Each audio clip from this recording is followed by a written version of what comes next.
Hi, and welcome to episode 31 of the Tech Review.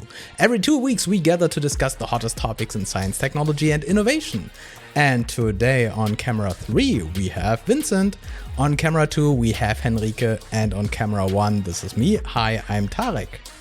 And as always, if you like what you see here with us, you can follow us directly on our websites Ideas Engineering.io and FreeTech.academy, or of course on our many social media channels like LinkedIn, YouTube, Twitter, Facebook, everywhere. You can find the links as always in the description or in the show notes depending on where you're hearing us or seeing us. And now let's jump into the news. So let's see who is first. My agenda says Henrike. Ui, nice. Which one? It is Meta wants to supercharge Wikipedia with AI upgrade. Yes. All right. So I just read that yesterday. The issue is quite well known that Wikipedia articles, if you publish one, a citation is needed. That's what it always says. But in general, citations don't tell everything. So they, at the beginning of the article, explain again that just because there is a citation or like a hyperlink available, it doesn't mean that it's actually the fact is really true that is behind it, because there can be a hyperlink leading to a completely different page. Nobody actually clicks on it, but it appears, oh, there's a hyperlink, so must be something like the source must be behind it. It's just an assumption. And then there also can be the case that facts are actually accurate, but the citation is inappropriate. It's leading to a source that is, I don't know, not trustworthy or whatever. So Meta AI now comes into place. They worked on an AI model that scans hundreds of thousands of articles or hundreds and thousands of citations at once to spot these wrong citations, and has the actual potential to suggest better, more accurate citations, which is like the USP at this point. It's so far only a proof of concept, not really usable so far, but for the proof of concept, they used a data set of 4 million Wikipedia citations. What they did is they built an index out of these websites that they used and split them into passages, basically. And then they were not representing word by word, but like passage by passage and the meaning that is within these passages. So if they have 2 chunks of text with a similar meaning, they're kind of represented close to each other in the n-dimensional space where it's all stored. What is missing still in their approach of finding a solution for fake news, basically, is that there's no grading of the quality of the sources that they citing. So like, is one source better than the other? Should one be ranked higher? Also question of trustworthiness of different sources. There are some other solutions in place, but still this is not part of their AI model so far. So there's one question in the end where it's also said, just because if it's only needed to have an evidence that confirms that something is true, doesn't really mean that it's actually, any claim actually can be proven correct, no matter how wrong it might be. Like that's the thing behind. So it's not trivial, kind of, to demonstrate that you can actually solve fake news with the help of algorithms. There's still a lot of open questions, but bottom line is they're on it. They're at least a step further than what Wikipedia can provide so far with all the bots that they have in place working on this issue. But now they still have to make it work because it's just a proof of concept. Yeah, I find this super interesting. I was wondering when you just said this, I was wondering, but you brought it up yourself in the end. I think it's very valuable. Generally, this concept is super valuable. However, what I think is that we really have to be careful how to use this, because technically there are a lot of situations where I would argue that there's proof for both, and there is just one truth. However, but you could also maybe argue a bit differently, and suddenly you are at a fake news, at a false truth, that then you verify to be true. This is a much too extreme example, and I think there is proof that this is wrong.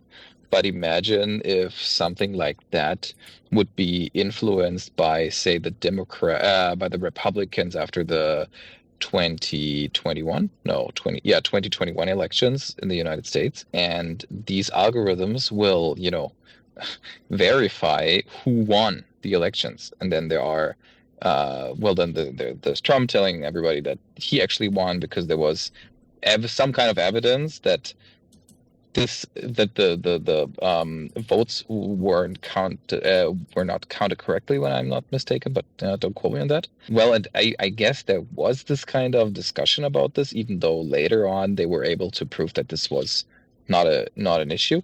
But still there was a substantial kind of number of sources to bring up to that algorithm to verify that actually Trump won the elections.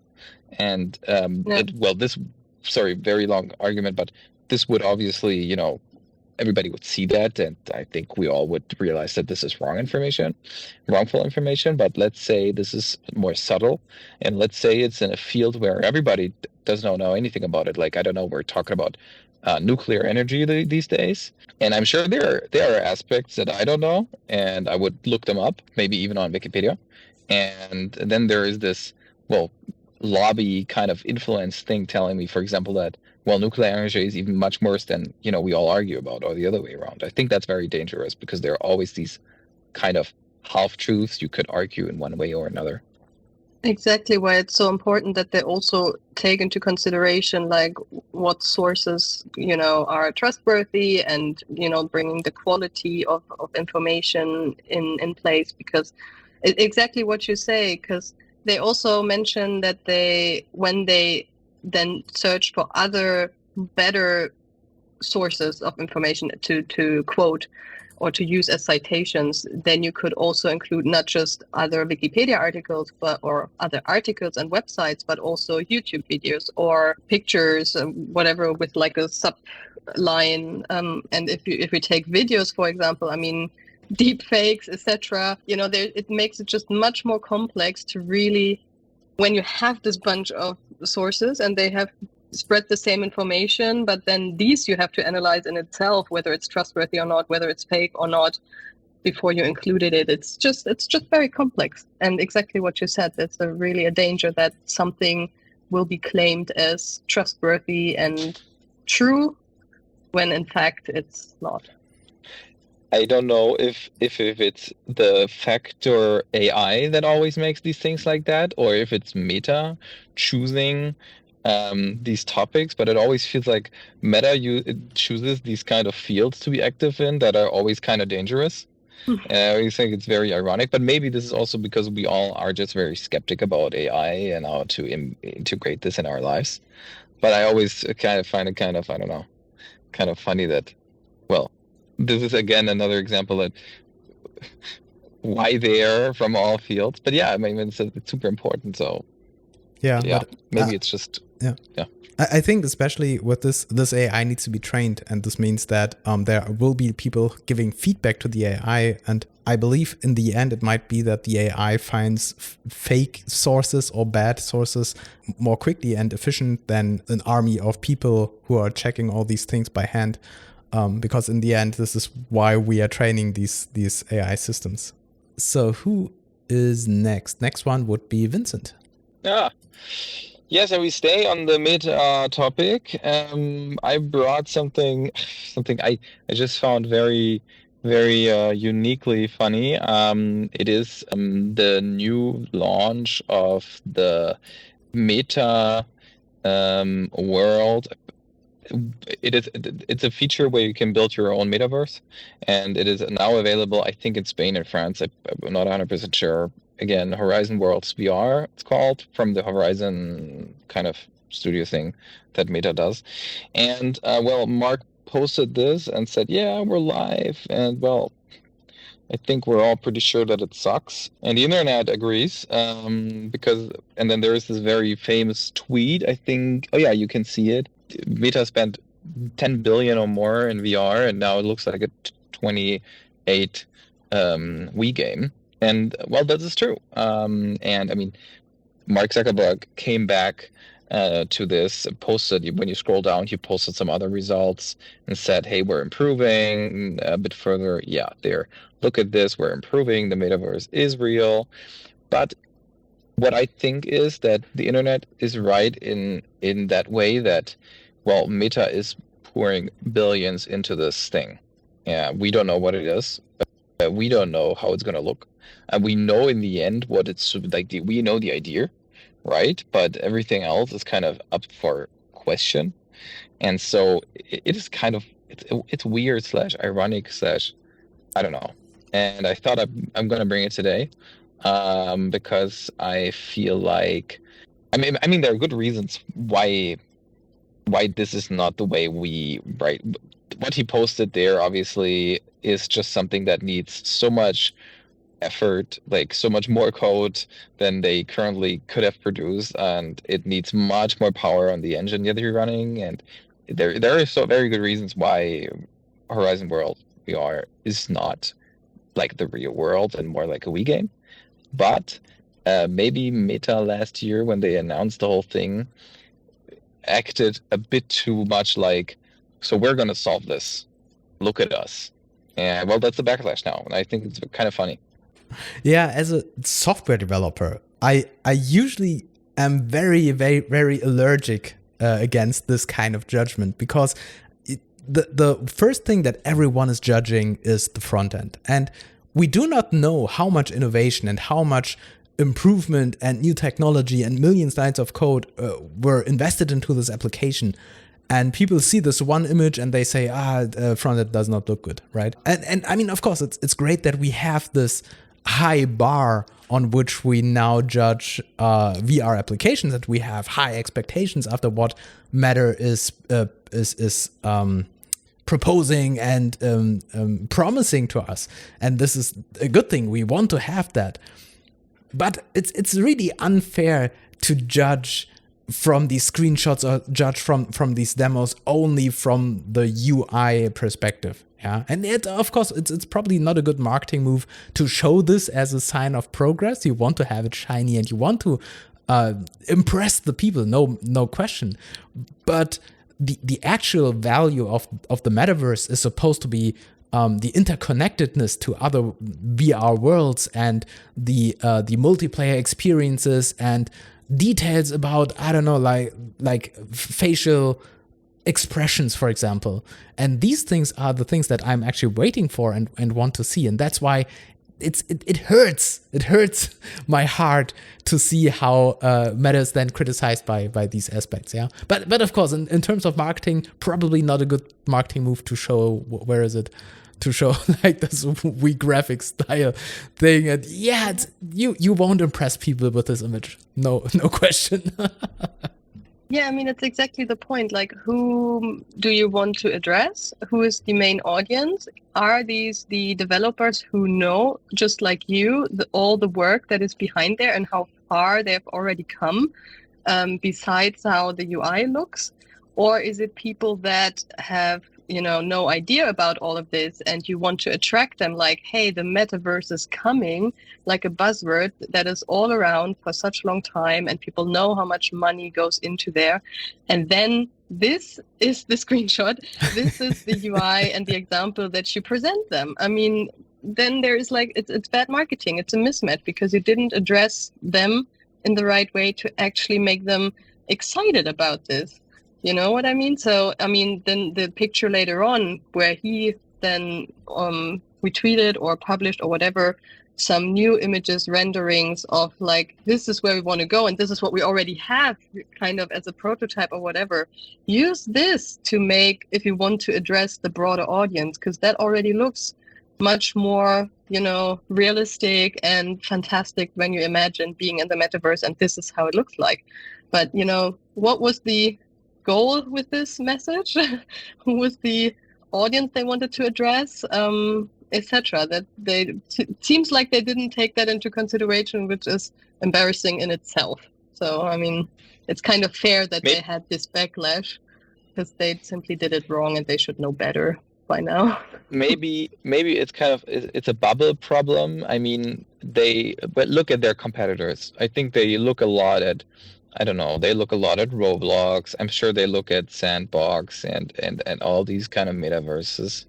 And the reality is that, well, they're kind of advanced next to this more kind of Minecraft-ish approach that most of the other metaverses you can already use and, be in have.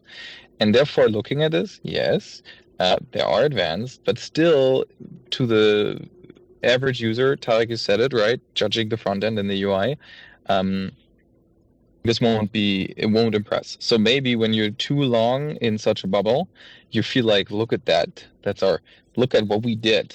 And, well, they didn't, Henrike, just as you said, take into consideration, this is great, but it just doesn't match the marketing department kind of talk they're doing.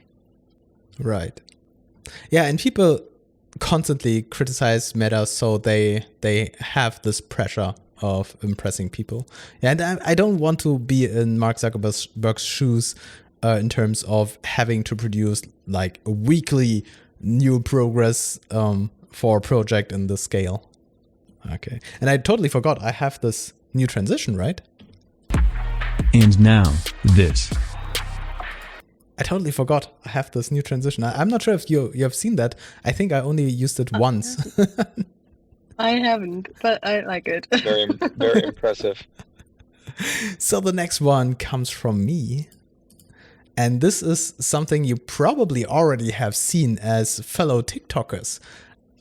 There is this new AI tool out there called DALL-E.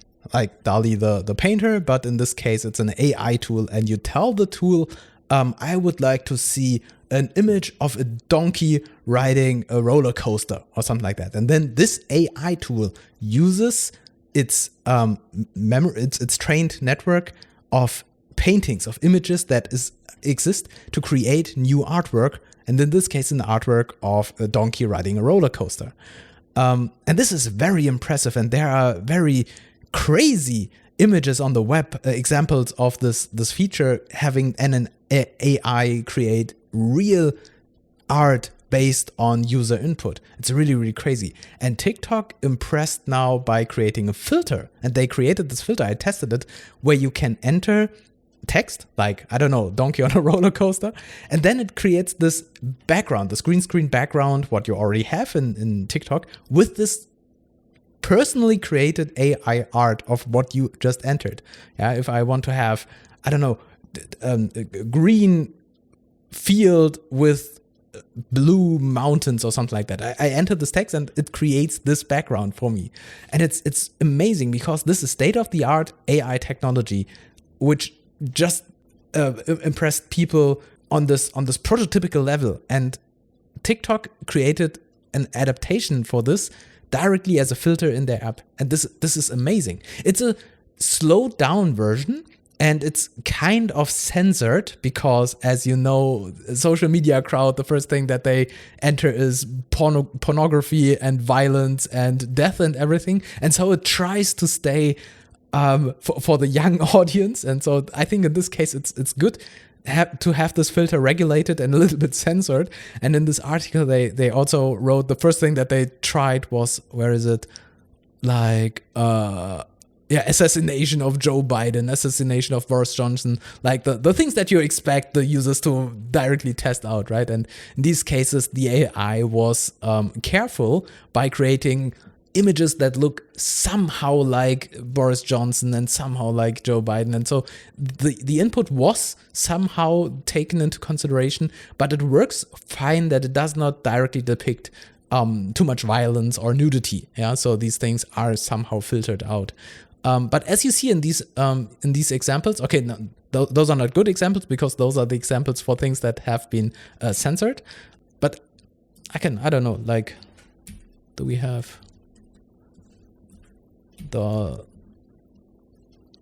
how's it spelled? Like the examples. If you don't know this, here these examples of what's it? An illustration of an avocado in a helmet walking a dog.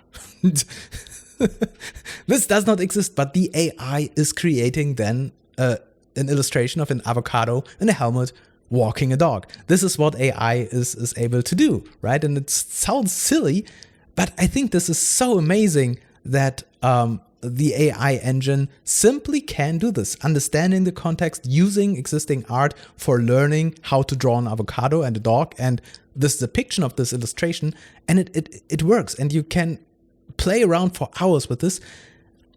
But the newsworthy thing in here is not this AI, but having TikTok using this as a filter where everyone can do this, and it works in seconds. It's working as performant as any other filter as well. And you get these individual created pictures from the AI. Yeah? So test it out. It's great. It exists. Can you save them then? Or do you always have to recreate them, and then they will probably always be slightly different every time you kind of give the same instructions? It's a good question. I don't know if you can save them as like an image. But as these filters usually work, you open the filter, you enter your description, and my expectation would actually be that it always generates a new picture. Yeah. Mm. But it might be that it has. I'm excited. Yeah. Sorry, I'm really excited to see when this will come into the regular filter game, because I mean, our current end user understanding of AI and AR is that we use filters, right? The Face app, I think, is a very good example of AI being extremely smart and understanding exactly what's being shown on the picture. So this obviously is it's more or less the logical step, right? I mean, I'm talking about regular photo editing, like, so I'm not really good in editing pictures, but I often feel that I would love to have the lights brighter. I don't know. So I take a lot of pictures with lights in the background where I feel like, I would like to have this kind of neon effect where they're brighter. I really don't know how to do this. I try it every time. I suck. This tool, however, in the version 2.1 or 1.1 or 2.0 or whatever, I could tell probably the tool, hey, listen, I really want to have the lights brighter, and it's going to turn up the brightness of the lights however it does it. And this also, I mean, this is just a very subtle thing, but now thinking about like, I want smoother skin. I want makeup. Please put on my makeup, please. And I could save filters probably.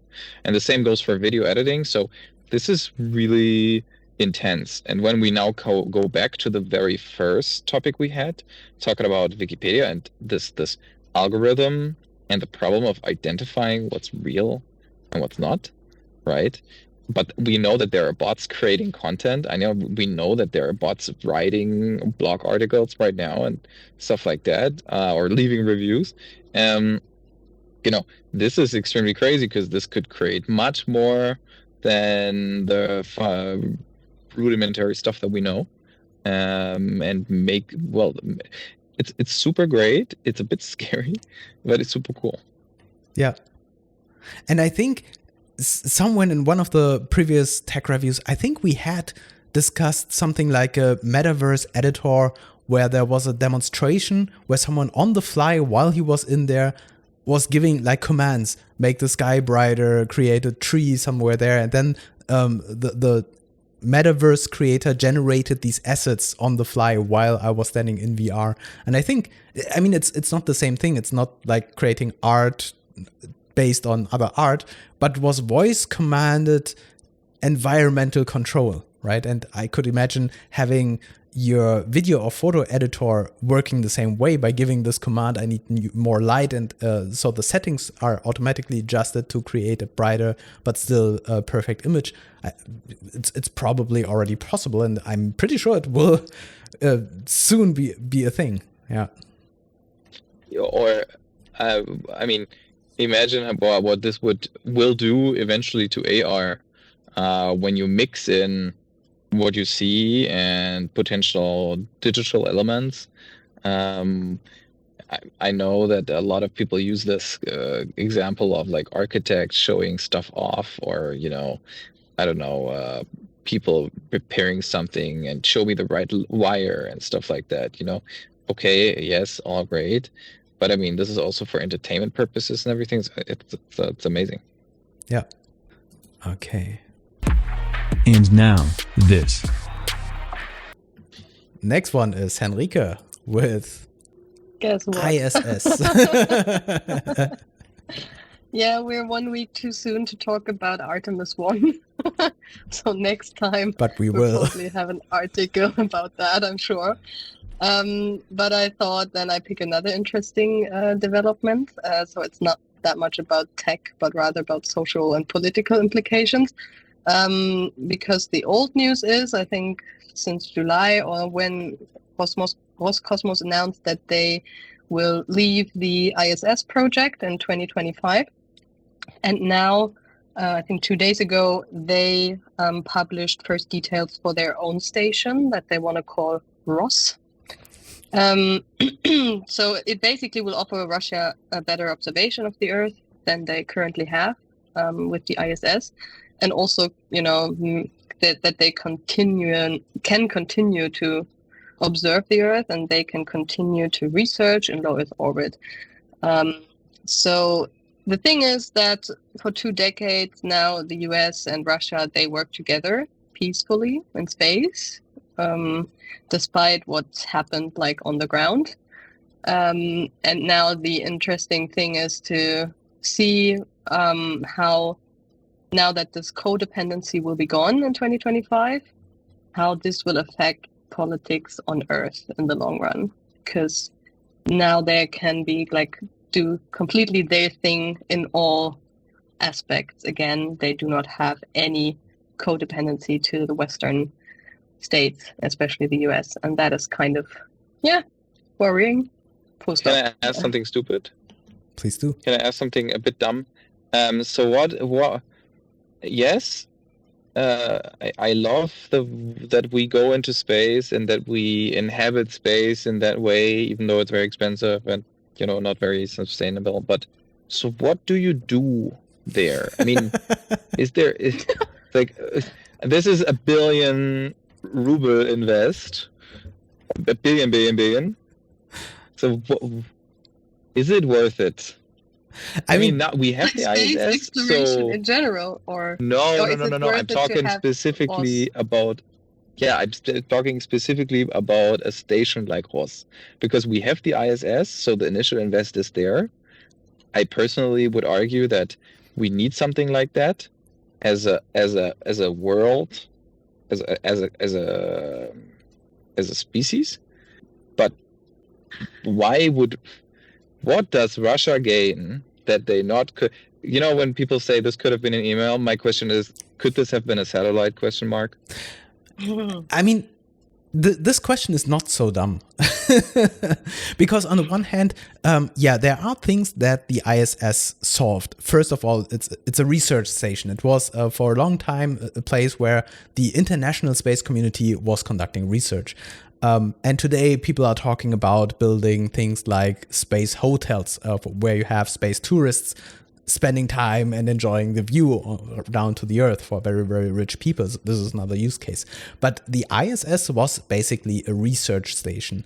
And the reason why the ISS is discontinued is that it's not necessary anymore. We now have the private space industry that is taking over things that were done on the ISS before, more cost efficiency, quicker. And so the international space community does not need the space station anymore. It's outdated and it's very, very expensive. And so NASA and ESA and all the space agencies, they are now concentrating on the next frontier. They are building a station on the moon. They are building a new space station, new orbital space station in the orbit of the moon. This is the new thing where people are concentrated on. And as you said, we have satellites for the purpose of mapping the Earth and doing stuff on Earth. And so I'm also asking myself the same question. What will be the purpose of building ROSS? Because it's going to be extremely expensive. And the question is, what are they planning to do there what they didn't do in the past 20 years on the ISS. So is there actually the necessity to have a state financed space station owned by the Russians? And of course, it's maybe a question of prestige and the question of independence. But does this invest really bring the outcome that they want? As you said, if they need like pictures from space, satellites, way cheaper. Yeah. So this is actually a good question, what they are planning to do in Ross, and why they are not planning to build like a Russian moon base, because this is what the international space community is doing right now, building things on the moon and planning to colonize Mars. So what are the Russians doing in Earth orbit? This is weird. And I mean, exactly, they haven't given any details on that. Maybe they don't know either, and so far it's just a prestige kind of approach. I don't know. Or there is something that they, want to do, whatever, have control of, independent from any other states. I also I don't think that they don't consider going on the moon and having a base there as well, independent from the others. If they don't, that would be quite, I don't know what they did in the past years then. They were busy with other things. No, but it will be curious to see. Ross is one example of that they want to do their own thing, independent from the others. There are probably more coming, but the question or the worries stay the same. Like, how will that affect also other political situations? Because there is no codependency anymore, and they're really independent in whatever they want to do, whether it makes sense or not. But that's the basic issue here, I think.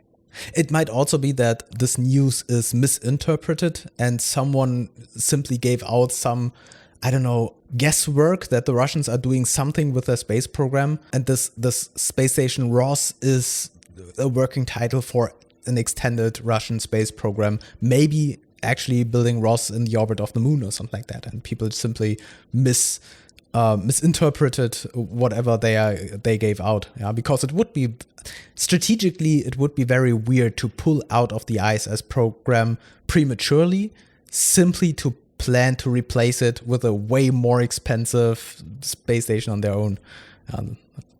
With like a lack, also there's a time gap in between. Like in the article, it says it's planned to be in 2 phases, and phase 1 is aimed to happen between 2030 and 2035, I think. So there's still 5 years between leaving the ISS program and starting the Ross thing. So, yeah. Yeah, why? let's see. Or they are planning for dominating like our orbit when everyone is busy on other planets and moons. Yeah, nobody is checking low Earth orbit then anymore. It's just them. Right. But then you could argue, why not something other spacey, right? Why not a elevator? Why not a space hook? All these technologies exist. No, I'm saying, I'm honest about this. Like, why would you bring up something outdated, like as a concept, if you don't necessarily need it? If you want to do that, well, do something that actually would solve a lot of the problems, because we all know that the ISS is a great thing, but it also came with a lot of issues and a lot of maintenance, and there are concepts out there that technically would solve a lot of that. Yeah. And if you look at the picture that was in the article, it just looks like the ISS. It's really... It's the ISS. They just wrote an R in front of it and called it a day. No, it's slightly different, but look at the design. It's to be honest, same approach. I kind of doubt that this is actually going to be a thing, because as we know, ISS was extremely expensive and only possible by international collaboration, and everyone was spending a part of the money so that we all together can have this super expensive space station. And I'm not saying that the Russians don't have the budget for that, but why spend like everything you have on this kind of outdated concept. So yeah, I kind of doubt that this is really going to happen. Okay. And now, We will observe this. it. I love this transition. Vincent. Yes, I brought this today because this is something I really, really, really find very interesting. It is Tesla, and Tesla has this thing where you can upgrade to full self-driving of the vehicle. It is still not allowed to sleep or, to let the car drive around without you in it. But you could technically upgrade to it, specifically in the United States. And this has been going on for a while, not a while, but I think there is a subscription model, and then there is you can buy it for a lifetime model. The upgrade, if you have the full sensor package on your Tesla, you can upgrade that, and then you have a full self-driving vehicle. And they upgraded. They had it was a lifetime price of 10K, then they upgraded it to 12K, and now they're going to 15K. And I find this very interesting because one of the big things that for automotive is difficult, which is also why Volkswagen was able to keep up with Tesla and other brands, is volume. You need a lot of data to learn, to train your self-driving system. And Volkswagen, for example, is so successful with this in the development currently, even though everybody says, why it's such a old company and the structures, the startups are much better. Yes, but they have so many cars driving and so many data points they can just access. They learn a lot. And Tesla, I understand that Tesla is doing this as well, but I find it kind of obscure that this actually is something. It's pricey, and it's extremely pricey, even though it's a beta. So it kind of feels like this because you help Tesla. You're helping Tesla. I'm sure when you do this, you in the AGB, you accept that Tesla can read all your anonymized data points and put it into their system. And then I thought back, because I think this is a culture which we had around about, I think, 15 years ago, because I remember that in the meantime, I would argue that most of the beta trials were free because the software developers needed information, needed data, so it was free, right? I mean, think back on Windows, for example. The Windows betas you could always download and everything. It was always free. But then, remember when the first Apple products got cool, like the iPod Touch, the enabling of Bluetooth on the iPod Touch second generation actually was an upgrade for $589. And actually, this is kind of, I thought back at that day, that was kind of clever because, I want Bluetooth, right? And it's built in, okay, but they need money for developing, so they charge me for it. Right now, I think, okay, well, due to all the beta trials I did, I love testing, so it kind of, why would I pay? But back then, I thought it's a smart idea, and now this is coming back. And I haven't decided yet, and I would love to know your opinion. I haven't decided yet if I either find this very nice because technically be part of this really cool thing, even though it's not available for everybody. So it's like, if you're really into testing and you have money, hey, you can be part of the first 10,000 or something. But then on the other end, I think, well, Tesla, what the hell? We're helping you. I bought your 50K or something K vehicle. Why?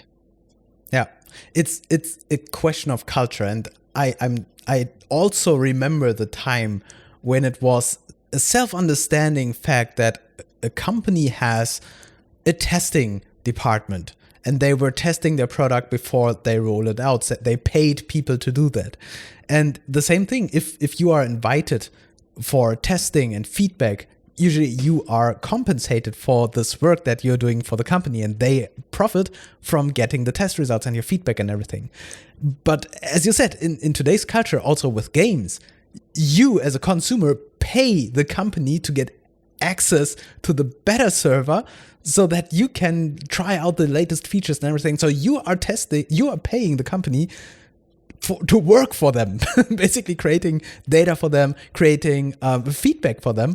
And so paying $15,000 for the access to a better system that you're not even allowed to use in production, basically.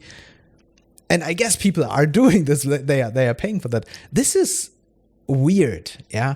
And I mean, yeah, that's the way that we are working today and living today. But yeah, technically, you are working for them and generating data for them and generating profit for them, and you pay them to be able to do that. It's a weird way of having prestigious products like that, where you literally pay to work for it. I mean, I imagine applying for a company and say, I will pay you money for the honor to be allowed to work for you. It's not, they don't pay me, I pay them so that I'm allowed to work for them. Well, I mean, now that I'm saying that, there are these unpaid internships, right? Which is kind of the same thing. You work for them for free just for getting the experience or the entry on your CV that you were somehow related to this company. So there is also what I'm laughing about. This already exists, and working for free is kind of giving the company you're working for free. It's like paying them, yeah. So for the honor of working with them, it's crazy. Yeah, and what you get here is that you're part of a very unique group of people having the prestige. You can talk about it. It's more self-marketing than it, and then it's a question like, what is that worth to me? To me, it wouldn't be worth $15,000 US. Like, hell no. But there are enough people who think that is worth for them. So you cannot, I mean, Tesla is kind of a big brand, and people have different associations with it that are, and some people just like to be associated with that, and then they decide to do this. I wouldn't. I mean, it's smart in that way that there are people doing it, so Tesla can make money with it. It just shows how dumb we as consumers probably are, that we agree to this. Oh. I mean, we're all kind of nerds here, so I mean, we all understand that there is a thrill in testing these things. I mean, I don't know if you guys downloaded the beta for the new iOS on your iPhones and therefore killed all your TAN services for your bank account, like me. But there's this thrill of trying things out and, being part of this testing group, because you want to test for yourself, right? You want to understand where is this technology going and everything. But this is free. So you're kind of, hey, the communication kind of is, hey, so these features probably suck, but if you really want to test them here, we just need your data in return, and we're good. And this is kind of the trade-off. I think that is kind of that morally okay, because, well, if I really want to use features that are not okay, fine. But this is morally just wrong, because so for example, one of the updates they made is that they did a 17% jump in left turns, I think, which leads me to the question, what happened before that? So do I pay Tesla to drive something over? And what happens with my car and then? So I pay $15K to eventually go to the garage where I need to repair my car for another $15K. The whole thing doesn't make sense to me. Not at all, but still there are people dumb enough to be willing to pay it because they're part of this unique group of people. Probably the target audience for these Tesla cars are those who don't care about plus minus 15,000. It's like when you have space tourists who pay like $2 million for a day on the ISS. It does not make a difference if you charge them $2 million or $3 million. They probably don't care, right? So it does not make any difference. And those people who really struggle to pay for their Tesla, those are not the people that are targeted with this with this test group, right? But there are obviously enough people wealthy enough who don't care about these $15,000, who simply want to have the thrill of being able to test this feature. But last sentence about this, I'm sorry. I know we have to move on, but this also gives you a kind of an idea of what Tesla is thinking about their feature. I mean, so the upgrade to the if you order a Tesla and you want the full sensor thing that you need in order to buy this FSD beta. This is, I think, a 8K upgrade. So therefore, my math is correct. I always is 23K for the self-driving thing. And this is, I mean, compared to how much the car is, really, really expensive. I mean, the Tesla, the smallest Tesla starts around 50K. So you're like 50% of the price now, markup, just for self-driving vehicles. I don't know if this fits the vision of mobility and freedom. Let's see. And I'm still waiting for the big news that self-driving cars will actually be allowed on the street. Because this is still like a very open question. Well, I mean, in Munich, they are allowed. In Hamburg, Really? this is going to come. Yeah, Volkswagen's driving there. They have test vehicles with drivers in them. But Volkswagen, for example, has Moya, this driving service, and Moya specifically was designed from the ground up to eventually transition into autonomous driving vehicles. It's really cool because one of these vehicles is extremely expensive because they have a lot of stuff in there they actually use to develop new cars. So one of those vehicles you drive with Moya is extremely expensive. And I think they're set in 2024 to make Moya autonomous, because Moya is not a fully free driving around service, as you know. It's driving on specific lanes like a bus, which makes it easier, obviously, for the thing to understand like where it's just going. So they are specifically in Munich. You can see them. Interesting. I wasn't And in aware. Hamburg, as you said. Yeah. Okay. And now, this. And now let's talk about crypto.com. This was something which I would say is a scary news. Or let's start like this. The news is that crypto.com laid off 250 employees. But this is not the crazy part. The crazy part is that obviously there were way more people let go than these officially communicated 260 people. And there are people who are saying it's like from from inside the company, who said that they feel a third of people were disappearing from the email list and from the Slack servers. And nobody is allowed to talk about this, and nobody is giving out the official numbers. So obviously we know that that the economy is currently declining. We have inflation, and also the crypto market is going down, but nobody knows how much. And crypto.com, next to other crypto companies like OpenSea, and who else was on the list? They had down here somewhere. Yeah, OpenSea, blockchain.com, Coinbase. Sure. Right. And everyone is reducing their workforce because of the shrinking market.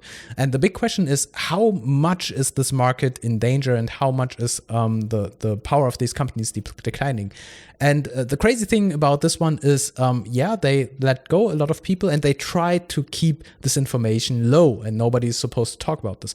But by saying nobody's allowed to talk about this, everyone started to talk about, and the Verge was digging in, and they were talking to employees, and so there were these talks that they even shut down Slack channels where usually you were able to see the number of all the people who were on the Slack server, so you were able to count the number of employees. And they shut down these Slack channels because you were able to see how many people were disappearing, right? So all channels and all access to systems which would allow you to count the employees were removed. And crypto.com, of course, says, for security reasons and other reasons. But it is kind of censorship, and this is something which makes the employees afraid, of course. And it's like, we are not talking about this because we don't want to scare you. But not being allowed to talk about this kind of is a way more scary than having the actual numbers. And I believe the panic comes from their business model, and the whole crypto scene and NFT scene it depends on the trust of the people who are investing there that crypto is powerful and a great investment, and that numbers are indefinitely rising up. Yeah, and having and losing trust in this industry and into the whole crypto market could create this panic and a cascade of people jumping out, and this would then be the end of all of these companies. And so I guess this is why they are very, very careful how they are communicating that their company is not as wealthy or not as stable as they wanted to seem, because trust in this company and trust in this industry is what makes them wealthy and successful. Yeah, and so that's why this is probably a very, very bad marketing move, trying to hide these numbers and trying to hide the actual number of let goes, because this means that all of the news and the Verge and probably other news websites, they are digging in there and they are trying to find out what is going on. Yeah, and in terms of world economic crisis, the crypto market also has their problems. Yeah, and the question is how far it is going to crash. Yeah, but that's basically like, it. Will be interesting to see whether this approach of hiding it will now completely backlash. No, I was just about to say whether this backlash is in the end that it's, creating less trust Vincent, in the end in it than having it announced like from the beginning, like these are the numbers and this is the situation, instead of now trying to hide it. Yeah, but let's see. I can just agree that the whole business model is built on trust, and there are always more platforms out there where you can, buy and sell coins. So why you need to? There must be a big advantage of Crypto.com in order to really beat out Coinbase or any other platform. I know there are differences, but I wouldn't argue that they're too big. So. Yeah, if you don't trust people with that kind of information, what you're probably, I don't know what you're capable of with, the money of strangers. If you let strangers go like that, yeah, weird move. I know they had a big marketing campaign. I think, yeah, big mistake. Yeah, let's see. Okay, yeah, that was the final link of our tech review today. Sorry again for the interruption of the live stream, but still the recording will be there, and so you can jump into what was discussed in these, I think, 2 minutes that were missing. Okay, yeah, but that's it for now. I hope to see you everyone again in 2 weeks for episode 32. And we talked about this maybe in VR, we will see. But until then, have a beautiful week, and let's everyone enjoy the launch of Artemis 1. And I'm pretty sure that we are going to talk about Artemis 1 next time. See you then. Bye.